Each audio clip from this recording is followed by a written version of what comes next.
मुंडे साहेब आपल्यामध्ये आहेत ही भावना आता निर्माण होते?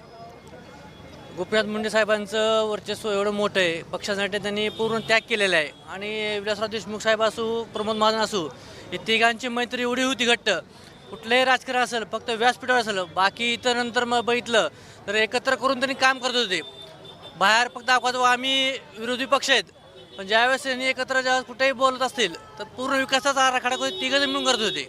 याचा आम्हाला आनंद वाटतो. गोपीनाथ साहेब आता पुतळा जो होत आहे, अत्यंत खूप आनंद वाटतो आम्हाला. जसं की विलासराव देशमुख असतील, स्वर्गीय मुंडे साहेब असतील, ज्यावेळेस ते हयात होते त्यावेळेस कुठेही जातीचं समीकरण, जातीचं राजकारण पाहायला मिळत नाही. मात्र आता मुंडे परिवारावर जे आहे ते जातीय विळख्यामध्ये त्यांना वेगळ्या प्रकारे अडकवलं जातं आहे.